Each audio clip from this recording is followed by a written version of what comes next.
Já faz um tempo que alguns inscritos pediram, né, para mim comentar sobre o mito da Medusa, né? Ela é vadia ou é vítima, né? Porque tem duas versões, uma que diz que ela foi abusada, né, por Poseidon, e outra diz, né, que ela se entregou a ele, né, como uma sacerdotisa do Templo de Atenas. E é óbvio, né, que se ela sofreu uma punição por Atenas, algo virtuoso ela não fez, né? Porque a deusa da justiça, da virtude, da estratégia, da boa governança, da conquista, qual seria o motivo dela ter todos esses atributos se ela cometeria uma injustiça dessas, né? É óbvio que tanto a Medusa quanto as suas duas irmãs foram profanadoras do templo, né? Foram culpadas de alguma coisa. Para sofrer uma punição divina, tu tem que ser culpado. Os deuses veem tudo, né? São onipresentes. Então não teria nem como mentir para não sofrer uma punição, certo? Então já começa por aí, né? Que essas versões de que Medusa foi abusada por Netuno, né? Por Poseidon, não fazem o menor sentido, né? Já desde o princípio. Não que contenha histórias em que os deuses não sejam injustos. Né? Só que nesses mitos eles não estão representando virtude alguma, eles estão representando aspectos metafísicos do universo e da natureza, né? Como Zeus é muito adúltero, por exemplo, né? Ali só está querendo dizer que o supremo masculino ele não pode ser aprisionado ou domado por nada, nenhum aspecto social, né? Ou matrimonial. Enfim, então essa é a história de Medusa, né, que era uma das mulheres mais lindas de Atenas, né, desejada por todos os homens, uma, uma lindeza só que quando ela comete esse pecado com Poseidon dentro do templo de Atena, entendeu, que já era uma rival de Poseidon justamente pela falta de virtude que às vezes esse deus apresentava, entende como sendo sempre um deus extremamente rebelde. Ele é quase que uma espécie de Lúcifer, né, do helenismo. Só que ele não representa maldade ou causa algum. Ele representa uma tempestade, né, algo que não pode ser controlado, como o próprio Zeus, né, como eu comentei antes. Então, ele é amoral, digamos assim, né, quando ele é apresentado nos mitos gregos. Principalmente, né, na Primeira Era, onde ele tenta, junto com Hermes, tomar o trono de Zeus, né, que eles ficam, depois Zeus volta e pendura eles no Olimpo e obriga eles a construírem as muralhas de Troia, né? Então, Atena não consegue, né, punir Poseidon por isso, mas as mortais que eram devotas a ela, essa daí, ela foi direto em cima das irmãs, né? De Medusa por ter entregado a virgindade dentro do templo e das irmãs por tentarem defender ela, né? Tentarem mentir a respeito do ocorrido, né? Que era Euríale e, e Sétino, né? Elas, as três górgonas juntos, representavam agora a feiura, o pecado, a desonra, né? No mundo pagão, o pecado chamava-se desonra, né? Porque tinha que ter uma vítima aquilo ali. Então, né, muitas seitas gnósticas, né, Tentam dizer que a Medusa é a ignorância humana, são os defeitos humanos, mas na verdade a interpretação que se faz delas, né, a interpretação mais antiga que realmente quer dizer é a feiura, tanto a feiura que existe na desonra quanto a feiura, por exemplo, a feiura de se ver mesmo, uma pessoa muito feia. Por exemplo, a tradição diz que Euryale era muito gorda e Setno era muito magra, magra demais, né? O ideal grego era o meio termo, né? Então representavam a feiura, a desonra, né? E então vamos agora para a história do seu fim, né? Daquele que nasceu da Virgem para pôr um fim nessa desgraça, nessa feiura, nessa desonra. Quando Atenas transformou as três irmãs em monstros, os deuses logo já começaram a bolar planos, né, de como eles derrotariam aqueles monstros terríveis, né, com cabelos de serpente, que matavam as pessoas transformando elas em pedra, né? Significa que ela aprisionava a alma daquelas pessoas para sempre na terra. E elas, nas descrições mais antigas dessas monstruosidades, das górgonas, elas eram retratadas como asas, né, como tendo asas também, que queria dizer o quê? Que a feiura, a desonra, aquelas coisas terríveis estavam voando sobre aquele lugar, né, estavam se espalhando por aí. E, e como fruto desse plano, né, é idealizado como seria o herói que destruiria todas elas. Teria que ser um herói nascido sem desonra alguma, né, e nunca a cometê-la, né? Alguém que fosse perfeito em sua glória, alguém que tivesse habilidades e uma força que ultrapassasse a de todos os homens das eras anteriores, porque nas eras anteriores, antes da Era dos Monstros, tinha sido a Era de Ouro da humanidade, né?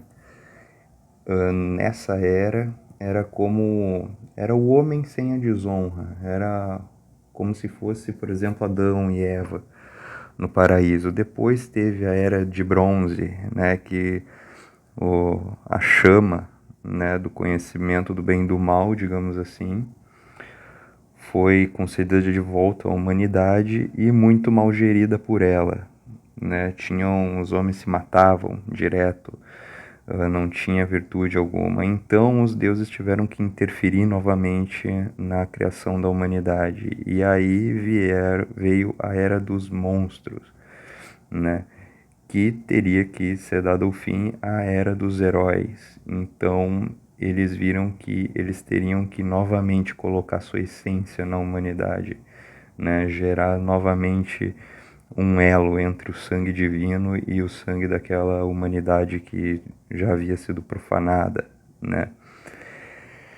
Então, no reino de Argos, né, o rei Acrísio foi consultar o templo, né, as sacerdotisas do templo, que professaram a ele. Ele perguntou sobre como seria sua derrota, sua morte, o fim do seu reinado, e elas profetizaram que ele seria morto por seu neto, né, a filha vindo da sua única filha, a Danae, né, o Dana.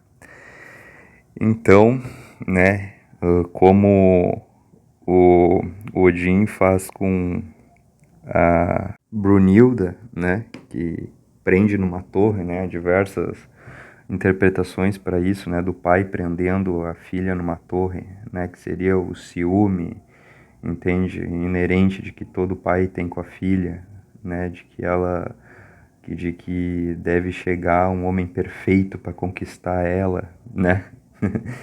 E este homem perfeito, né, teve que ser ninguém mais, ninguém menos do que Zeus, né? Quando ele prende nessa torre de bronze a Dana, ela reza, né? Ela era muito devota a Zeus e ela pede que ela tenha um filho. Ela sempre sonhou em ser mãe, né? Que ela queria poder gerar um filho ao mundo que fosse um líder melhor que o pai, que um homem perfeito, sabe? Que através dela Zeus pudesse fazer algo grandioso pela humanidade.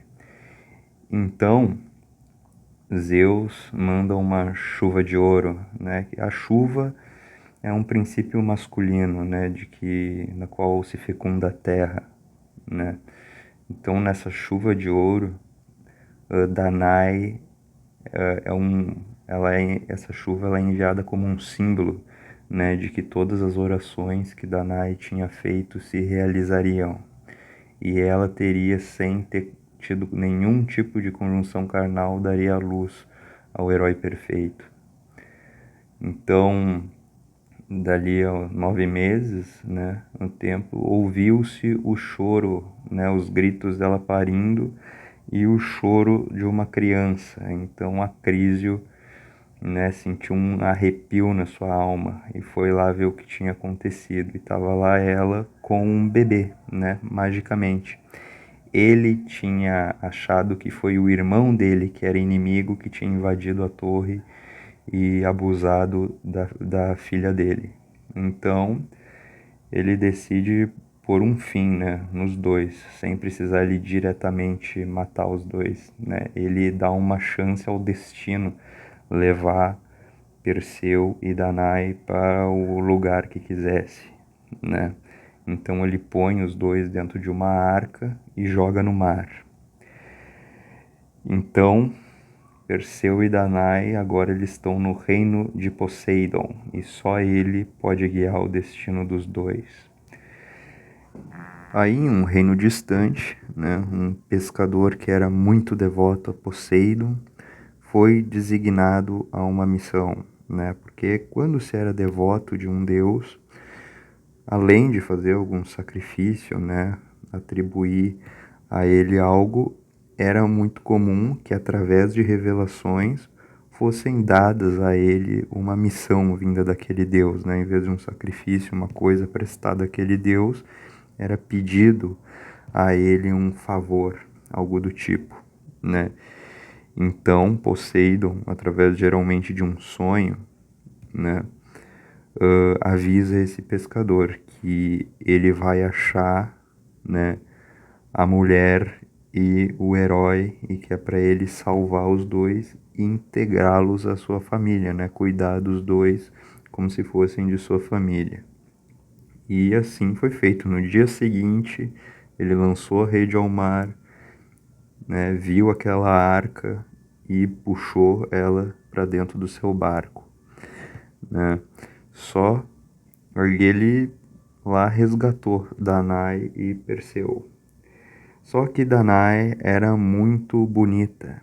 Então, quando ele tentou esconder ao máximo, né, os dois do rei Polidecto, que era o irmão desse pescador, né, que era muito rico, né, era dono de embarcações e tal. Quando o rei Polidecto viu, né, a Danae, ele quis a todo custo se casar com ela. Mas aí Perseu já era grande, já, né? Já, já tinha sido treinado pelo Quiron, já sabia da descendência divina dele. E sabia que se aquele rei tirano colocasse as mãos na mãe dele, ele ia ter que sair matando todo mundo, né? Fazendo que ele poderia fazer algo para evitar isso, que ele tinha o poder interno para enfrentar um reino inteiro. Então, quando o rei Polidecto, num, num, num grande festival, pede, né, a Perseu a mão da mãe dele, ele explica que ela fez um voto de virgindade e ela nunca vai poder se casar. Então Polidecto diz, né, como ele teria nascido se ela ainda é virgem. Então ele explicou, foi uma manifestação da vontade de Zeus que me pôs nesse mundo. Então tu vai ter que me provar que tu é filho de Zeus, entendeu? É o único jeito de eu não casar com a tua mãe. Tu vai ter que me provar que tu é esse herói. Me traga a cabeça da Medusa que eu desisto, né, de casar com a tua mãe. E assim foi feito um acordo entre os dois, né? Porque quando uma mulher não tinha um pai, era pedido ao filho, e se não tivesse o filho, ia ser pedido a um irmão, né? E já que Perseu era o único parente da mãe dele, o Polidecto pediu a ele, né, a mão da mãe. E assim foi feito, né? Lá foi Perseu provar a sua descendência divina, né? Aí ele se dirigiu até Hermes para saber por onde começar, né, a aventura dele, onde achar as górgonas. Ele então fez, né, o ritual a Hermes, que era feito através da fumaça, né, que manifestava-se ali a vontade do deus. Então Hermes diz para ele que ele devia encontrar as nereiras, que eram as ninfas, e elas dariam a ele, né, os presentes que os deuses tinham reservado para ele, né? Então ele foi atrás delas, achou elas, né? E elas entregaram os presentes que Atena e Hermes tinham deixado para ele. Hermes deu para ele uma sandália que não produzia barulho algum, que abafava o som e não deixava pegadas, né, representando a, a técnica, né, a furtividade. Ele também deu uma espada em formato de foice, né, uma harpe, né, que se diz, é uma espada em forma de foice, como o que Cronos tinha usado para castrar Urano, né, e que significava que tu tinha o poder de ceifar, né? Ceifar os teus inimigos da existência, ceifar tudo que havia de mal, né? Era, digamos assim, uma representação do karma, né? A foice. Por isso que Cronos era sempre retratado como uma foice, né? Que o tempo traz a justiça, né? Traz a morte também, né? Que não deixa de ser esse sinal de aniquilação.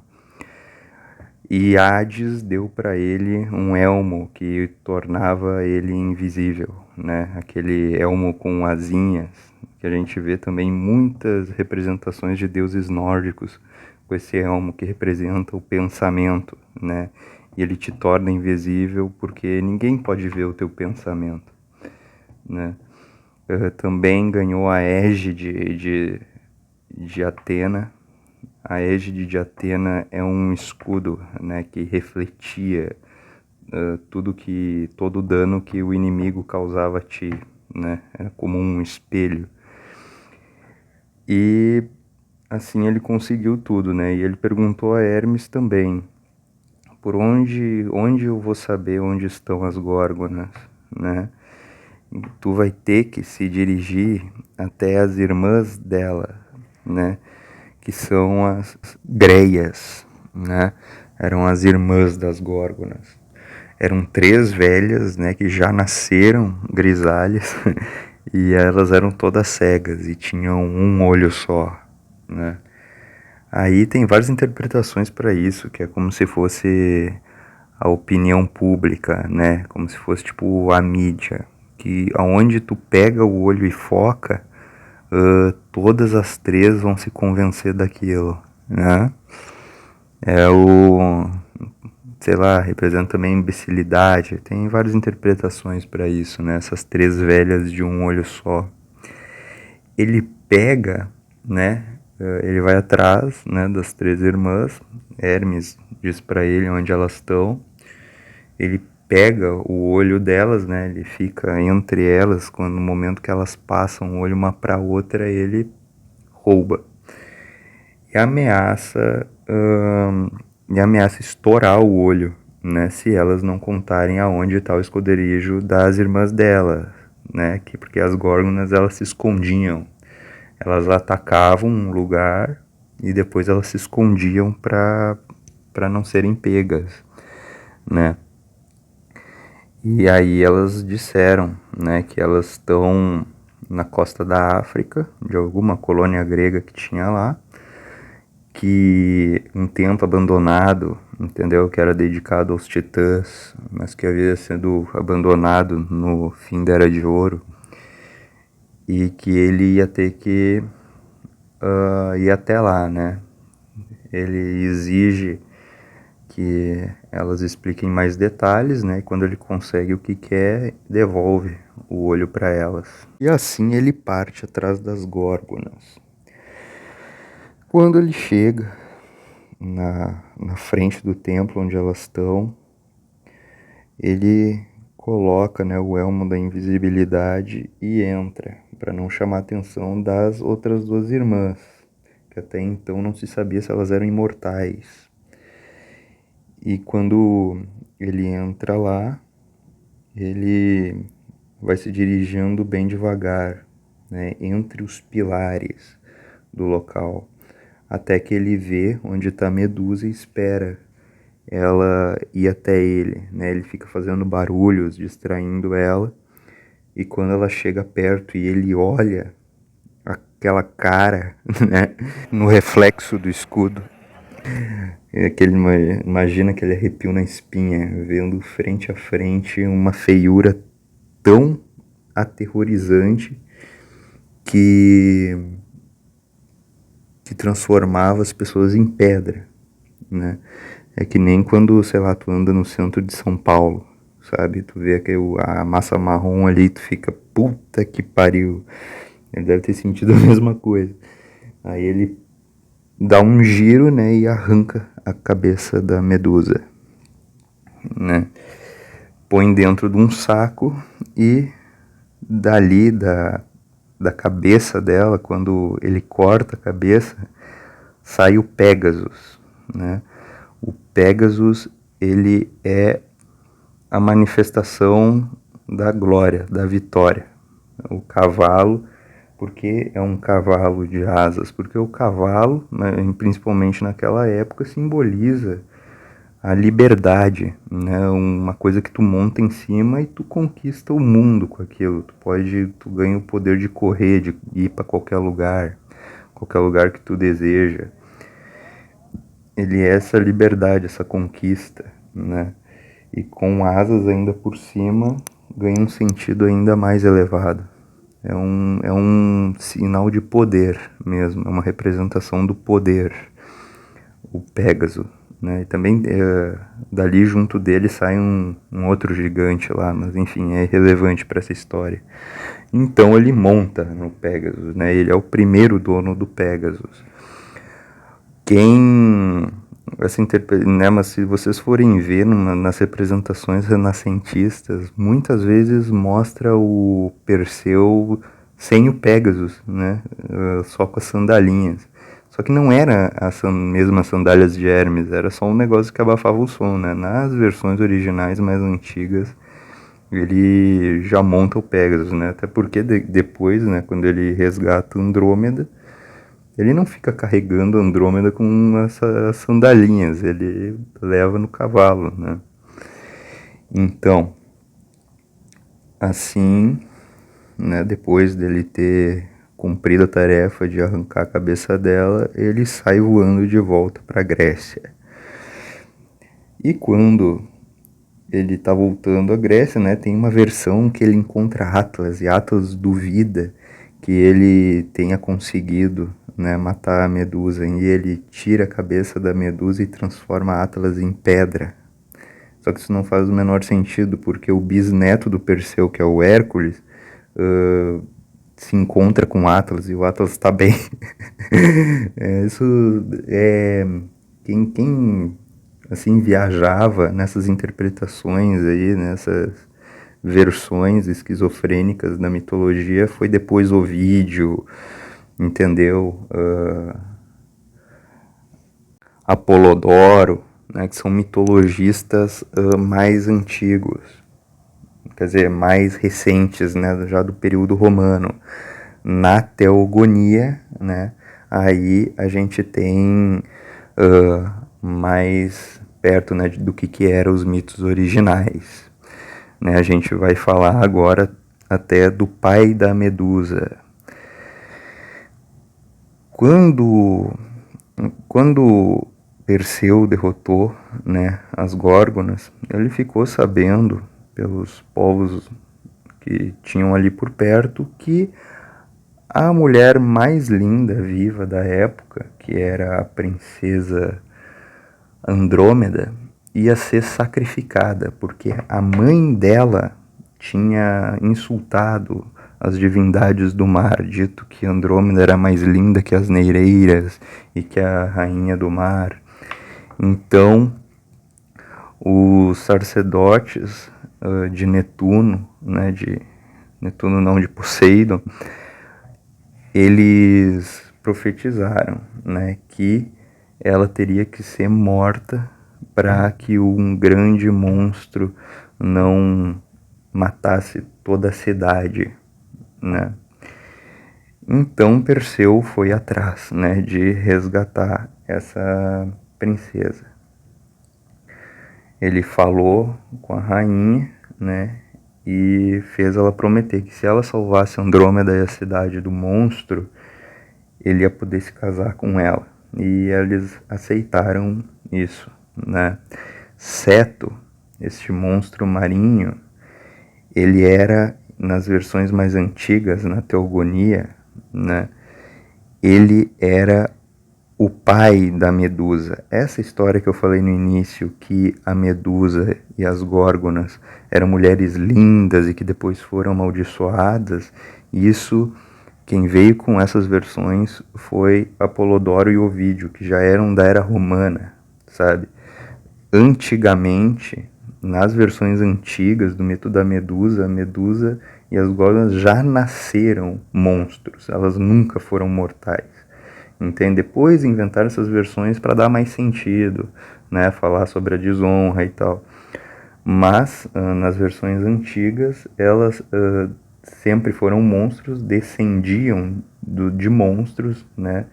De Ceto, que eram daquela linhagem, né, dos monstros ali, Tifão e Equidna, que são essas criaturas, né, que foram criadas pela Terra e pelos titãs para destruir a humanidade e os deuses. É o que aí nas religiões abraâmicas chamam dos Nefilim, né, que quando esses deuses derrotados caíram do céu, né, esses deuses profanos caíram do céu, eles misturaram o espírito imundo deles com as criaturas mortais, né, os animais e os homens, e dali nasceram os monstros horrendos, né, gigantes de 6 metros, cachorro de 3 cabeças, entende? E foi isso, eles profanaram a criação, né? E até vinha a vinda do dilúvio, né, que Zeus fez. Enfim, cada religião diz que esse dilúvio, atribui esse dilúvio ao Deus Pai, né, ao Deus Criador, que deu uma limpada, né, mas ainda sobrou muitas dessas monstruosidades na Era dos Heróis. E, né, que ficavam encarregados, né, novamente de destruir os filhos dessas entidades caídas, né, os filhos de Deus, né, a verdadeira humanidade se reconstruindo, sempre tem que combater os descendentes dessas linhagens profanas, né, que aí nas versões abraâmicas aí os ramitas, né, os cainitas. Até hoje eles estão por aí, só que hoje essa profanidade do espírito, ela não se materializa mais na carne, entende? Então não gera monstruosidades assim tão na cara como era naquela época, né? Como seria naquela época. E é isso, então Medusa sempre foi uma criatura monstruosa, entendeu? Descendente de todos esses monstros aí, Tifão, Equidna, e Ceto e Tifo, né? Todas essas criaturas criadas para destruir os homens e os deuses, falando que os semideuses eram nefilins, né? Não faria o menor sentido, como assim Nefilim fazendo o bem, entendeu? Como assim o Nefilim lutando contra o mal que existe no mundo? Então, todos aqueles que nascem da vontade de Deus agora são monstros, né? Então Jesus também é um monstro, Maria também é um monstro, Isaac também é um monstro, Adão também é um monstro, entendeu? Não faz o menor sentido, né? Quando passa de uma interpretação para outra, né? Quando põe frente a frente as duas religiões. Mas continuando aqui a história. Então, Perseu bola um plano, né, para matar o Ceto. Ele não podia mostrar a cabeça da Medusa para Ceto, porque vai mostrar a cabeça da própria filha, né? O bicho não ia morrer. Então ele bolou um plano.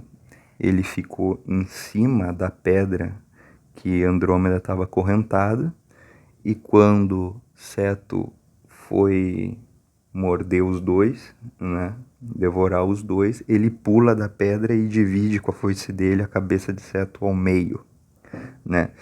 Uma curiosidade aqui, mais tarde, os cientistas, fazendo uma referência a este monstro, deram o nome de toda espécie de animal marinho gigantesco e monstruoso, o nome de cetáceos, né, que é a espécie das baleias, né, fazendo uma referência a este monstro. Enfim, ele mata o monstro, liberta Andrômeda e volta, né, a Seriphos, que era essa ilha aí onde o Díctees, né, que era esse pescador, tinha resgatado ele e a mãe dele, né, onde tinha lá o Diomedes não, o rei Polidecto, né. Quando Perseu chega de volta a Seriphos, Polidecto já está forçando a mãe dele a se casar com ele, porque havia o boato de que Perseu havia morrido nessa jornada. Então Perseu chega lá no meio do casamento, né? E fica furioso com o que estava acontecendo. O exército de Polidecto tenta atacar ele e ele tira a cabeça da Medusa e petrifica todos, inclusive o próprio Polidecto, que, não acreditando no que via, se escondeu atrás do trono dele. E ali ele foi petrificado, né, naquela pose de covardia. Porque quem não...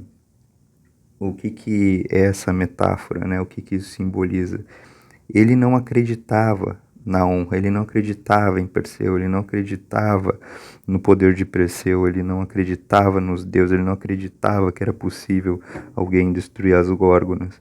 E quem não acredita na honra não tem ela, né? E é por isso que ele foi eternizado na pose de covardia, se escondendo atrás do trono. Tem uma versão, né, que o rei Acrísio estava naquele casamento e na hora que Perseu tira a cabeça ele já mata o vô dele. Mas tem outra, né, que é mais recente, que depois, quando ele vai celebrar o casamento dele com Andrômeda, ele realiza jogos, né? Ele faz uma comemoração com Jogos Olímpicos. E nessa daí ele joga um disco que acaba caindo na cabeça do avô dele, né? Enfim, quer dizer que essa profecia se concretiza, ele realmente mata o avô dele, né? Mas já era bem velho o rei Acrísio. E depois de toda essa história, né? Ele junta a família de Díctees, que foi o pescador que resgatou ele resgata, né, todas as pessoas justas que ele conheceu durante a vida, ele recebe a herança tanto do Acrísio quanto a herança do Polidecto e funda a cidade de Micenas, né, que fica acima da península da Lacônia, né? Funda essa cidade onde ele vive até o resto dos seus dias, né? Não há detalhes sobre a morte de Perseu, né? Mas o que se diz é que ele morreu extremamente velho. Ele teve um casamento muito feliz com Andrômeda, teve 8 filhos com ela. Alguns desses filhos mais tarde gerariam a descendência deles geraria os troianos e os persas, né? Eles foram para o Oriente, em direção ao Oriente, se estabeleceram por lá, mas a maioria dos descendentes de Perseu continuou ali na Grécia, né? E depois teve o bisneto dele, que era o Hércules, né? Que eu já contei a história aqui, tá aí, eu e o William já fizemos um episódio detalhando a história de Hércules e o significado dela. E ali, né, morre o Perseu já extremamente velho.